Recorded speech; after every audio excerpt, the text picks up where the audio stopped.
Thank you. I will go ahead and share the screen here.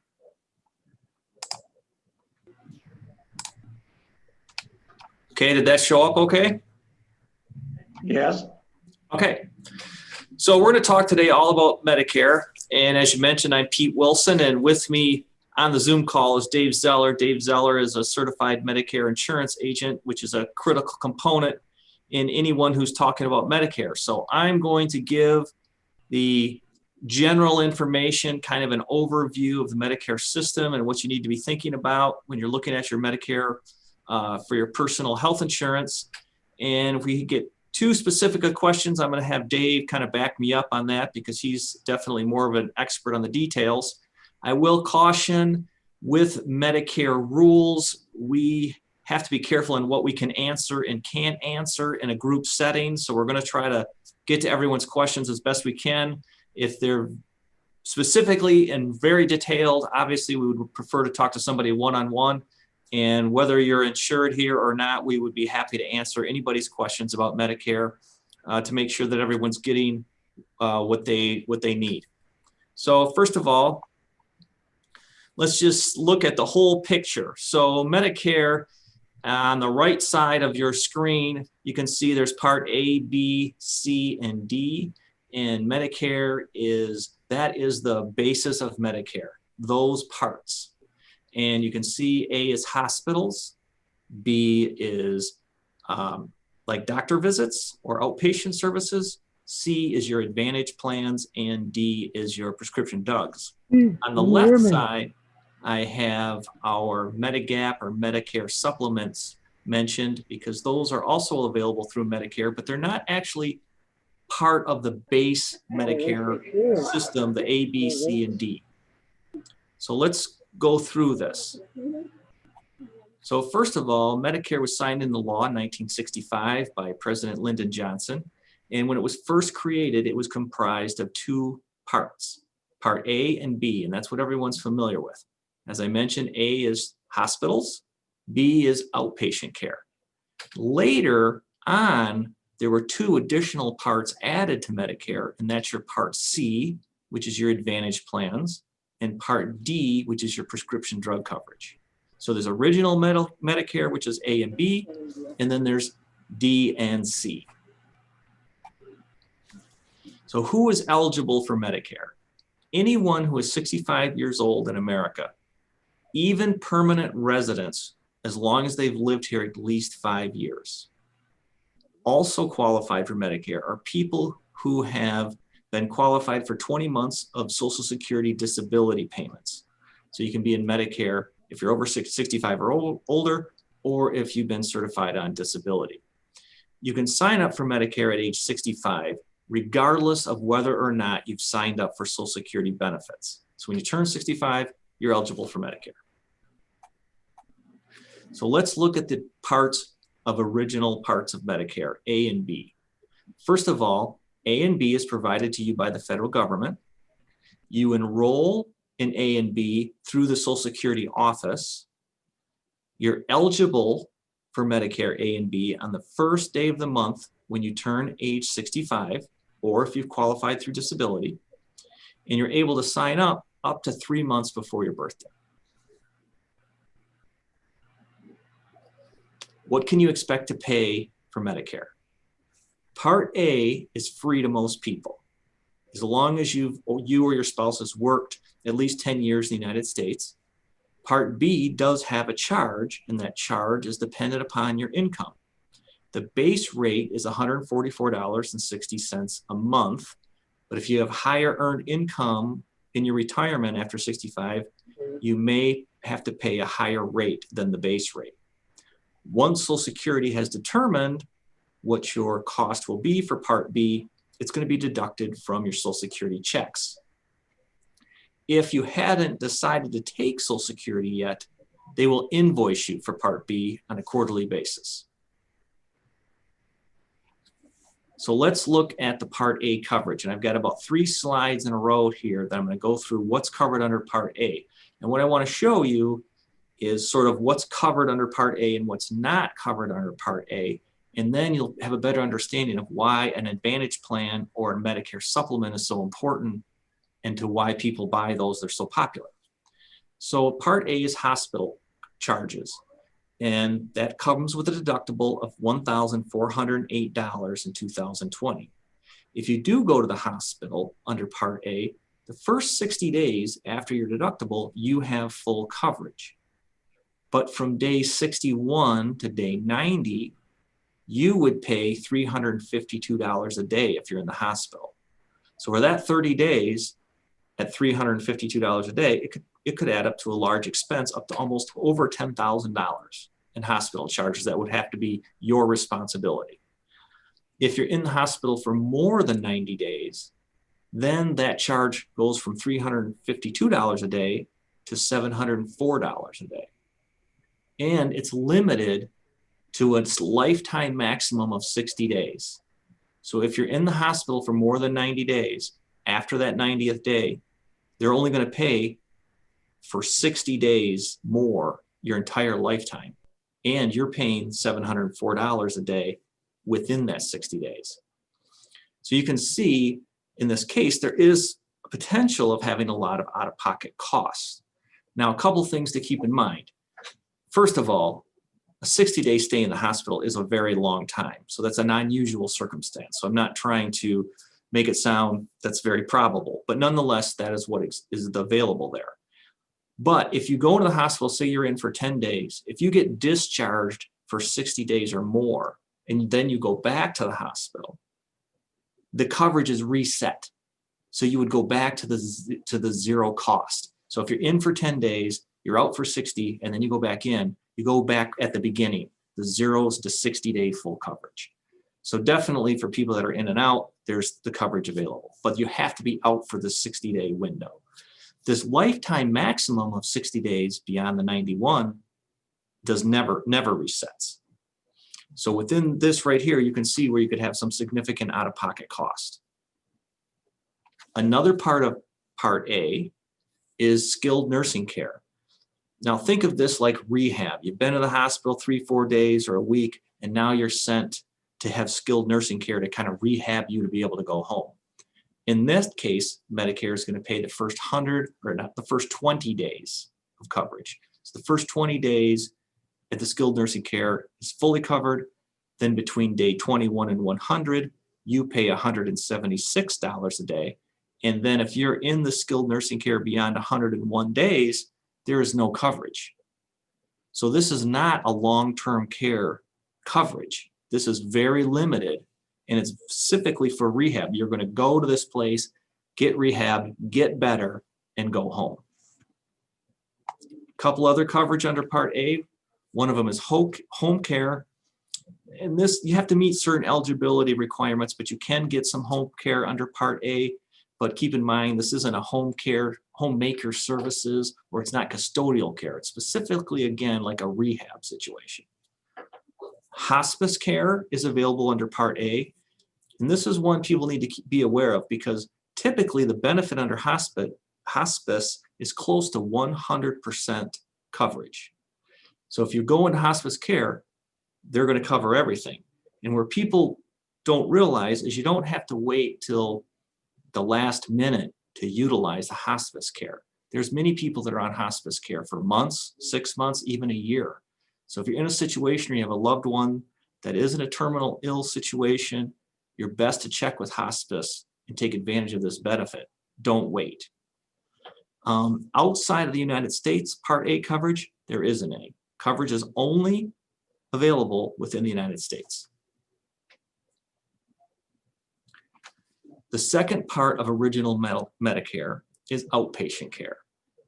This is your doctor visits, your lab work, image tests, surgeries, durable medical equipment, treatments like chemotherapy, ambulance services, and there's also some home health care under Part B. Under Part B, your deductible is $198. And Part B is going to pay 80% of the cost of all these services, but the 20% left over is out of your own pocket. And there is no out-of-pocket maximum. So if you had repeated visits to the doctor or outpatient surgeries, you're going to continue to pay 20% of that bill with no limit. And keep in mind, many surgeries nowadays or cancer treatments are considered outpatient services. You're in and out of the hospital there less than 24 hours. So again, a significant opportunity to have out-of-pocket costs that you might want to have covered. There is some questions we get once in a while about whether Part B is necessary. Medicare Part B is required if Medicare is going to be your primary insurance at age 65. You cannot purchase any of the supplemental coverage that's available unless you have both A and B.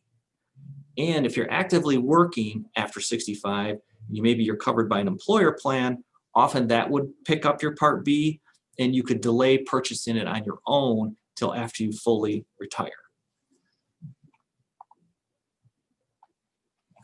So Part A and B do provide a widely acceptable inpatient, outpatient coverage, but I was trying to point out some of the shortcomings there, the out-of-pocket costs. That's the reasons why many people were looking for additional coverage to A and B. And this is where the Part C, the Part D, and the supplements or the medigap policies came into play. Now, does anyone have any questions about some of that?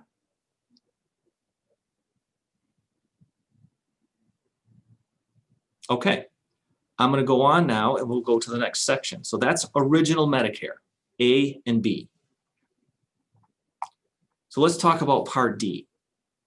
Part D is your prescription drug coverage. And keep in mind, this is retail prescription drug medications, ones that you pick up at the pharmacy or medications that you order in the mail. These aren't medications that are provided while you're in the hospital. This is outside of the hospital setting. These plans, though, are purchased through private insurance companies or agents. So unlike original Medicare A and B, where you sign up through the Social Security office, if you want a Part D plan, you need to go to an agent. You do not need to buy a supplemental plan to get Part D. You can buy Part D on its own. So if you have A and B, you can just buy Part D if that's all you want. Part D has built-in copays for medications so that you don't have to pay 100% of the cost. That's the whole idea.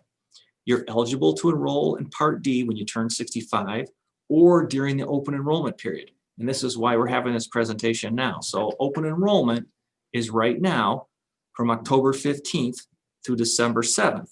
So during this window till December 7th, if you want to buy a Part D plan, you can do that. If you don't buy a Part D plan, though, when you're first eligible at age 65 or you don't have other coverage that's equivalent to Part D, you could end up with a penalty for not buying it on time. And we'll get into the penalty in a second. So what are the costs of Part D? First of all, the plans vary. So like a lot of things in insurance, there's a lot of different choices for Part D. So you need to talk to an agent and look through those different choices. On the average, these are costing about $35 a month. Each plan is different when it's talking about its drug formularies. And what does that mean? A drug formulary is about how the insurance company looks at different drugs. So when you get into these name brand drugs like a Cristor or something like that, something that's very expensive, some plans may say, oh, we're going to put that in Formula 1 and you only have to pay a $50 copay or something. And a different plan may say, no, that's a Formula 3 and you have to pay 50%. So what you want to do when you're looking at a Part D plan is have all of your prescription drug information at hand so you can plug in all the different drugs you're on or your spouse is on or whoever you're looking at this for and make sure where do they fit in. So one plan could have a cheaper premium, but maybe you have a higher copay with the drugs you're on or vice versa. Part D plans, the premiums are paid directly to the insurance carrier. However,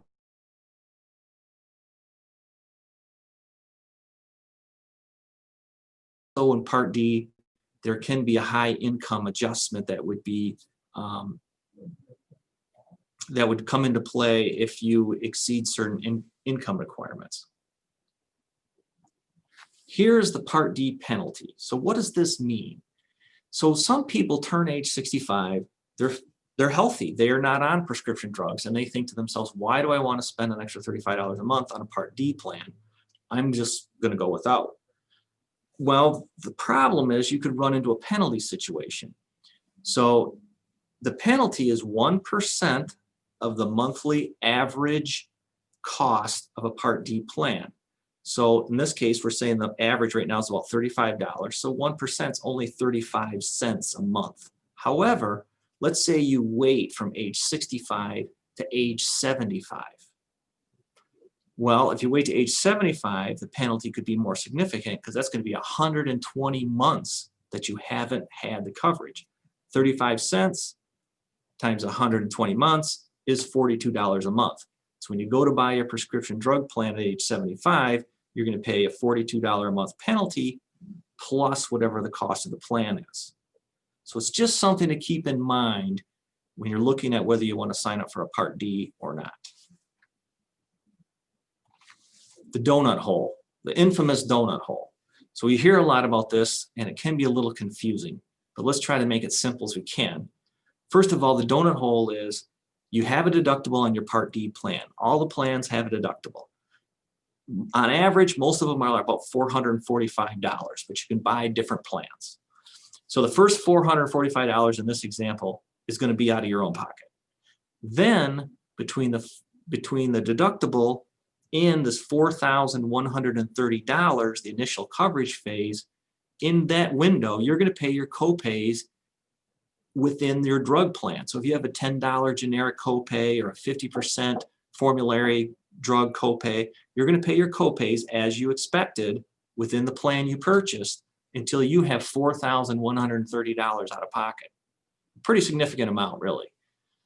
Then, once you've had that much spent out of pocket, you enter the donut hole. And in the donut hole, it doesn't matter what your copays are with the plan you bought, you're going to pay 25% of the cost of the name brand drug or 25% of the cost of the generic drug during the donut hole.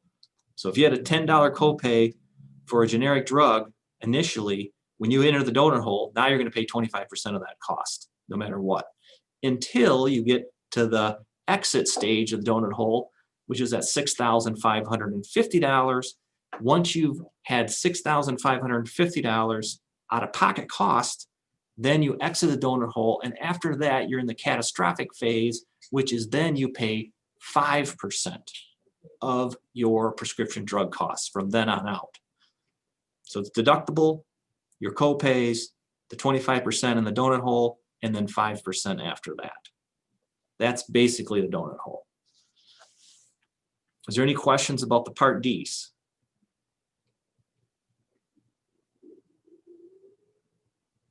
Okay. All right, I'm going to talk about Part C now, which is an Advantage plan. So A and B is your original Medicare. Part D is your prescription drugs. This is Part C.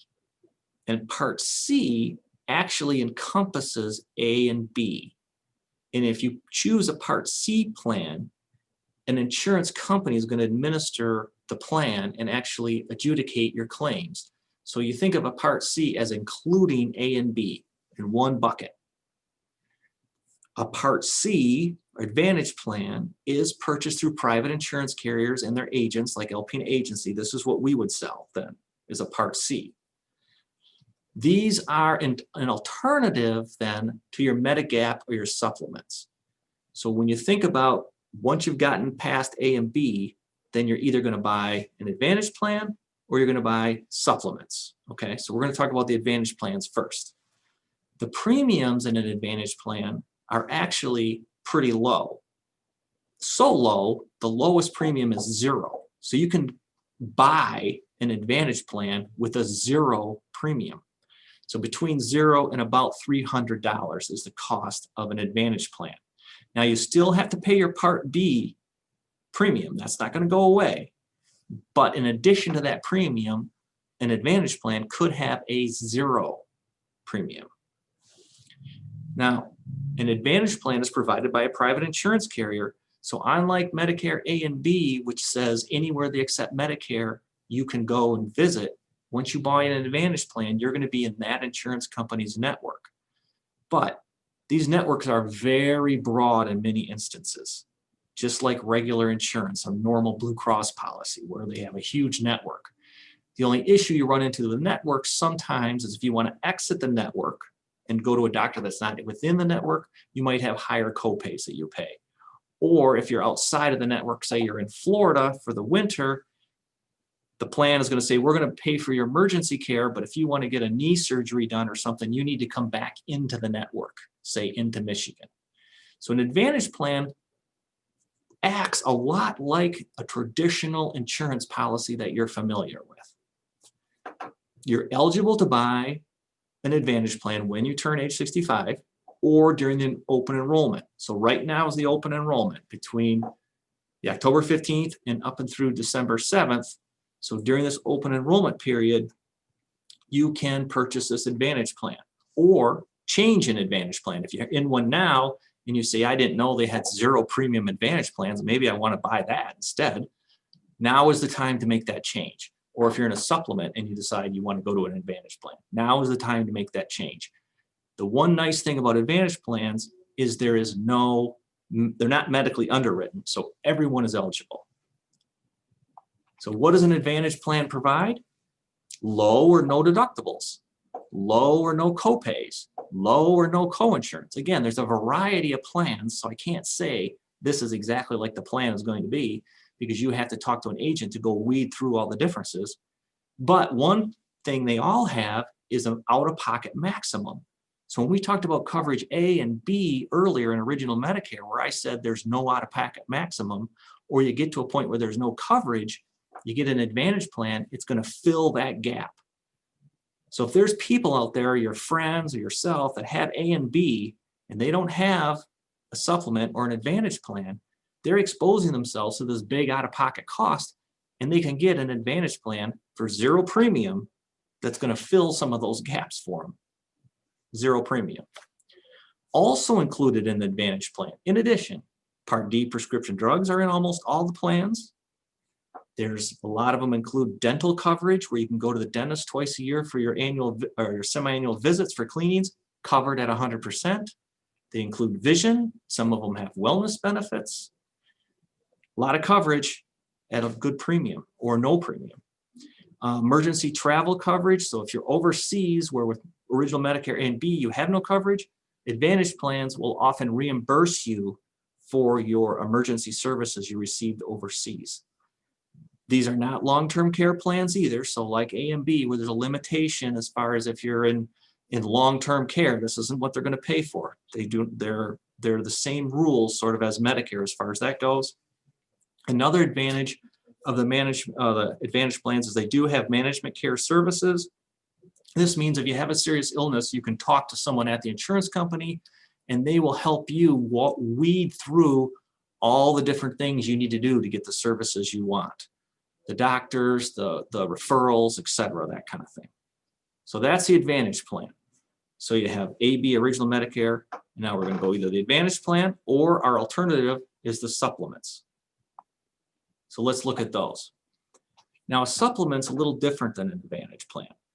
In the Advantage plan, remember I said A and B and C, or A and B all wrapped together under C. Supplement's different. A and B still stand alone by themselves. And a supplement just sits on the side and is going to pick up the things that A and B don't pay. So they're going to let A and B pay like they normally do. They're not going to get involved in that. And then when the leftovers, the supplement's going to come in and start paying for those things. A supplement, like the Advantage plan, you purchase through private insurance carriers and their agents, like LP Agency. This is what we sell, supplements or Advantage plans. The premiums for the supplements are a little more expensive, from $100, say, to $500. And they are age rated. So when you're in a supplement, you'll see the premium increasing as you get older. The coverage, though, as far as the territory, matches A and B. So anywhere original Medicare is accepted, your supplement's going to be accepted. Supplements, you also purchase at age 65. And at that time, they're not medically underwritten. So if you're turning 65, you can buy a supplement, no medical questions. However, When you go to switch supplements later, after age 65, then they are medically underwritten. You don't have to wait for open enrollment to go from one supplement to another, but to do that, they're going to ask you health questions and you need to qualify. So an Advantage plan doesn't ask any health questions, but you have to purchase that during open enrollment. Supplements a little more wide open, but it has those medical underwritten issues.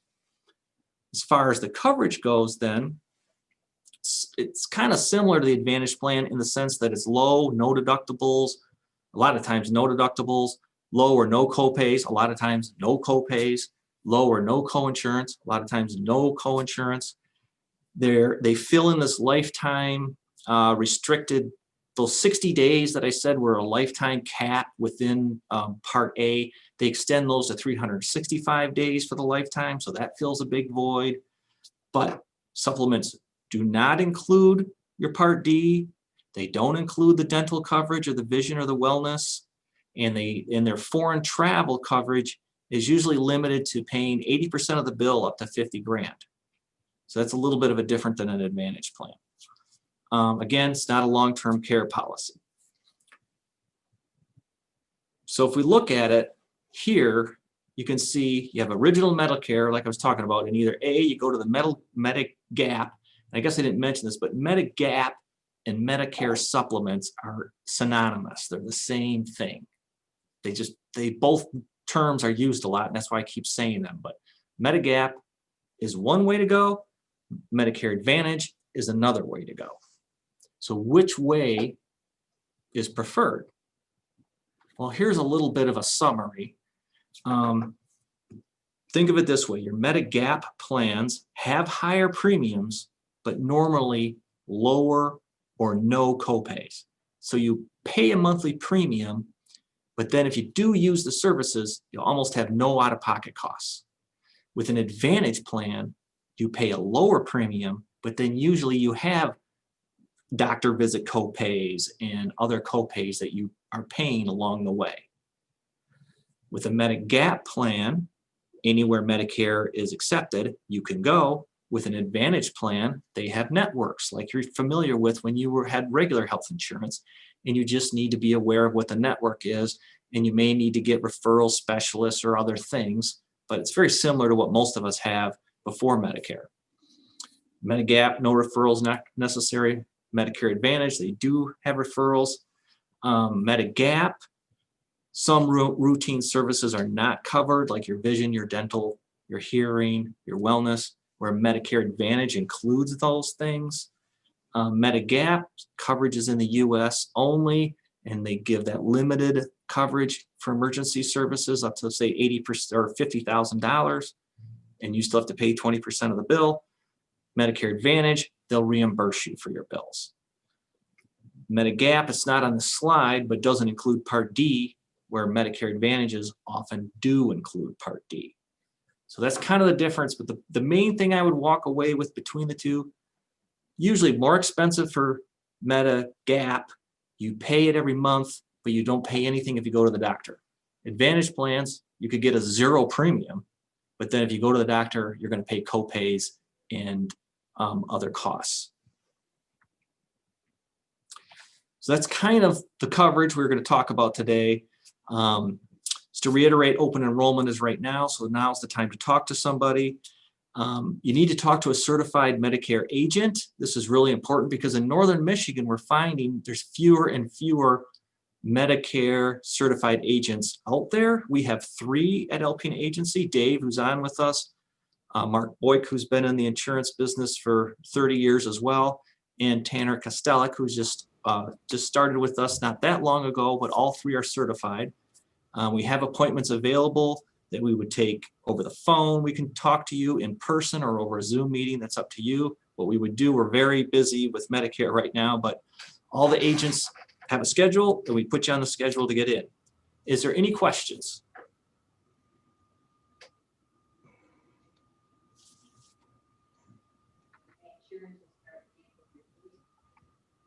I can't hear anybody.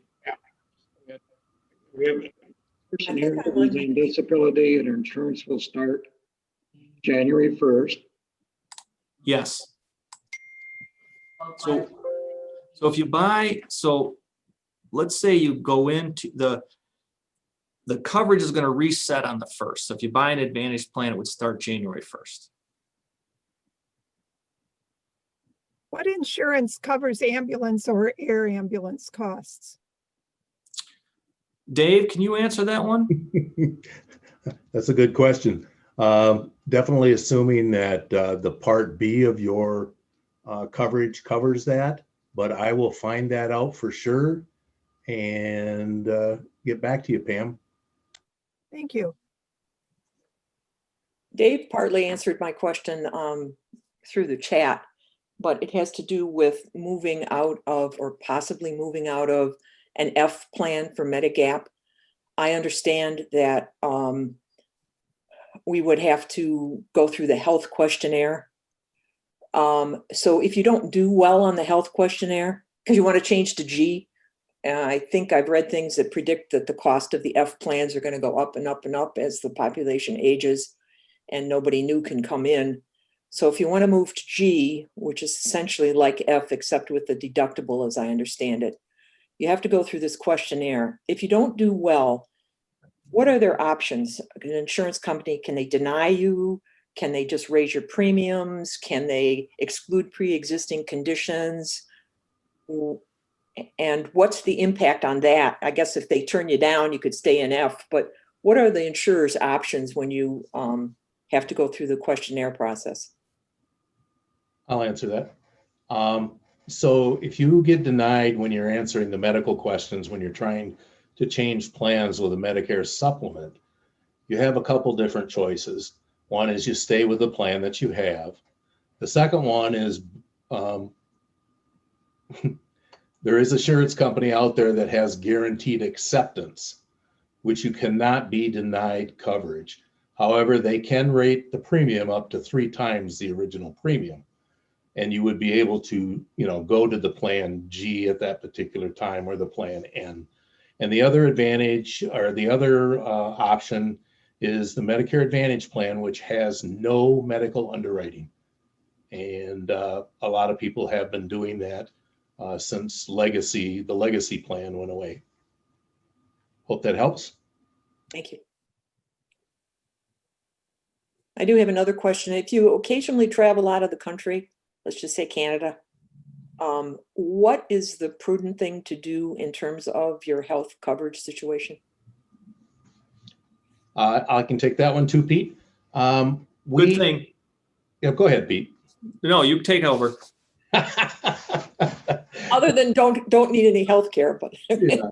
So what we usually recommend for people that are traveling out of the continental United States is they buy what they call a separate travel accident plan, which will take over for that your health care and pay those medical expenses that you incur while you're traveling outside the country. And also will give you some travel benefits as far as maybe getting you back, from where you're at to the continental United States, where you can get coverage under your own plan. Usually we sell $1 million worth of coverage, and it's very inexpensive based on your age and the length that you are traveling. so if you travel occasionally, I mean, what I do is, not since COVID, but we travel through Canada several times a year, maybe to get to my son in New York. So we're traveling. So let's say one of us has a heart attack. Do we have any coverage at all? Is it so, if we go to a hospital because of that, is there like zero coverage unless we buy something? So my understanding, Dave can follow up, but basically, if you're on A and B only, No, I have then medigap too. We're in with the medigap, most medigap plans are going to include that 80% or 20% copay on your side. So you're going to pay 20% and then up to 50, and then they'll pay 80% of the bill up to 50,000. So you'd have a limit of 50,000. So something serious like a heart attack could leave you in a vulnerable position financially. Can you just buy these things like for 12 hours or something, or do you have to do it for what is this, how long of a plan can you buy, and can you turn it on and off when you need it? It's usually per trip, isn't that right, Dave? That is correct. And they can be 2-week trips or 3-day trips or 1-day trip. And it's based on the number of days that you're going to be traveling. Okay, thank you. I also have the answer to the question on the ambulance and air ambulance. It is Part B of Medicare that covers that.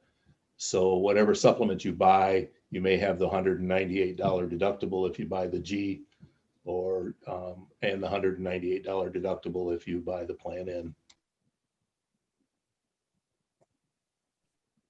Do you have any sense of what's likely to happen? You use the term legacy plan with something like F closing down to new members. Am I feeling alarmist that these rates are just going to go crazy, or is, I can give you my personal opinion and what the trend is showing. So if you're on a Plan F or a legacy plan right now, as the number of people in those plans shrink, of course, more costs are going to be, the costs are not going to be spread out as much. So I'm assuming that rates probably will increase for both of those type of plans faster than they would have normally if they were still open to everybody. So yes, do I think they're going to increase faster? I do. Do I think, in my estimation, if someday, probably not in our lifetime, but the Medicare supplements will go away completely and you'll be on a Medicare Advantage type plan? I could see the situation where with these medigap plans, like Dave is talking about, the people that have medical issues can't leave, right? Their only alternative is to go to an Advantage plan. So as people leave the plan, the healthy people leave, and then not only is the group shrinking, but it's the unhealthy group that will be left. And then the premiums are going to reflect that.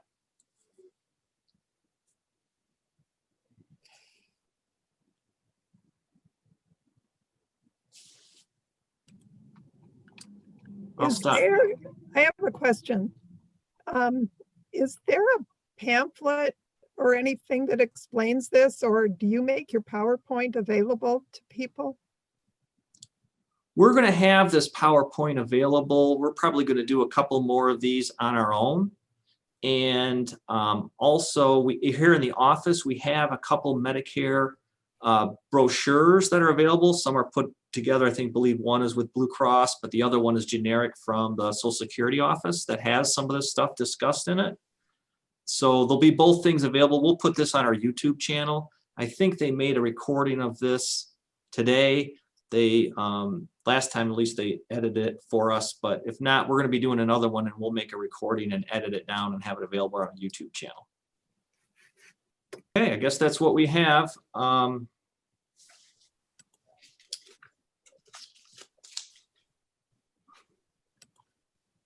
Well, good. Thank you so much for your time and efforts here. It helps to have it all spelled out like you two have provided for us.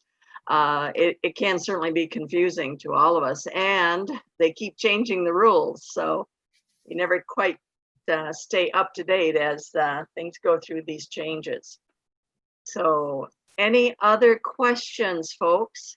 I don't have a question, but I just want to point out that years ago, the Medicare Advantage policies were not as popular as they are today. There have been a lot of changes within the Medicare Advantage policies to make them not only more affordable, but give you a better coverage than there was before, including out-of-state coverage. So if your premiums are getting to a point where you are struggling to handle them, or if you think you're paying too much, you might want to look into a Medicare Advantage plan. Anything else, folks? We have a question here, just a second. Okay, here's the question. A participant here says gets constant mail asking to write letters to their congressman to support Social Security and Medicare. And do those letters do any good if you're not including a contribution with the letter? I think is That question's probably a little outside of Medicare itself, but if it's anything like the mail I'm getting, everyone's got an axe to grind and they're trying to pull you in along on their team, whatever that team's ultimate goal is, we don't know. Medicare and Social Security, as you know, what do they call that? The third rail at government or something. So they talk a lot about it and they threaten a lot about it, but not much really changes in the underlying situation. okay. Thank you. Thank you. Okay, thank you, everyone. If you have any questions, just give us a call.